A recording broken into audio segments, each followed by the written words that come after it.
Okay, we're going to be looking at a problem involving Newton's second law of motion and including the moment of inertia and rotational motion.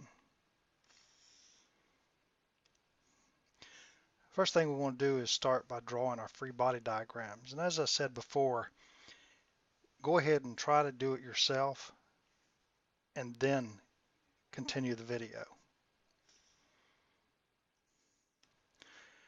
Draw a free body diagram for mass 2. I showed the free body diagram. We have a normal force acting in the upward direction, a force of gravity in the downward direction, and a force of tension, we'll call it F sub T2, acting in the horizontal direction to the right. The acceleration is toward the right, and we ask why no friction. The problem says it's a frictionless horizontal table. Now let's look at the pulley. With mass M, we have a force with tension 2 acting to the right at radius r, and a force of tension 1 acting downward at radius r. The angular acceleration is going in the direction shown. Now do a free body diagram for mass 1. So we have the force of tension T1 acting upward, force of gravity for mass 1 equal m1g acting downward, and the acceleration in the downward direction.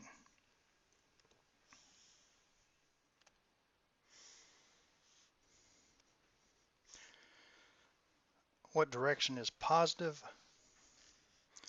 Of course, we take the positive direction to be in the direction of acceleration.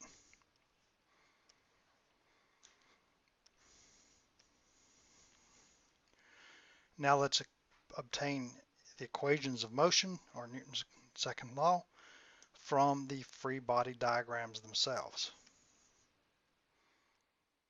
For M2, take a moment and write down the equations, pause the video, and then start it again after you're done. Of course, in the horizontal direction, we have that the force of tension 2 is equal to mass 2 times the acceleration. And in the vertical direction, we have the normal force minus m2g equal 0.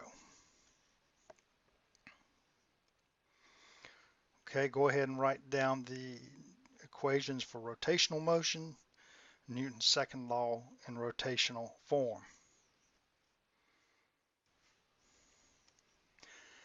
That becomes minus the force of tension 2 times r, that would be torque 2, plus the force of tension 1 times r, which would be torque 2. That's going to be equal to the moment of inertia times alpha.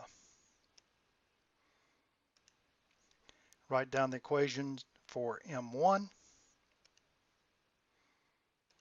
And of course, we have M1g minus the force of tension 1 is equal to the mass 1 times acceleration. Now, can we figure out what B is?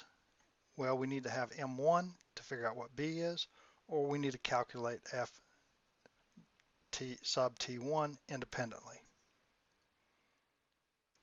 What about C? Can we figure out what C is? Of course, that's just the force of tension 2 is equal to mass 2 times acceleration. We are given the acceleration in the problem itself, and we can directly calculate the force of tension 2. What equation can I use to get the force of tension 1, given that I have the force of tension 2?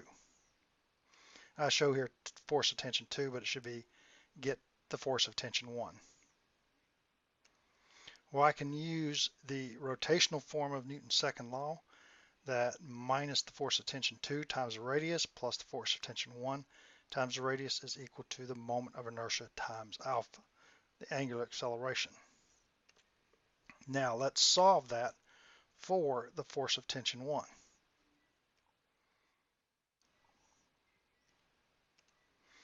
We need to know that the moment of inertia is equal to 1/2 mr squared, and that the angular acceleration is the linear acceleration a divided by r.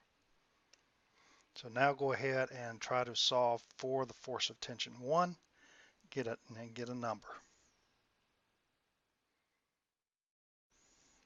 And we have that minus the force of tension 1 plus the force of tension 2 is equal to 1/2 the mass of the pulley times the acceleration.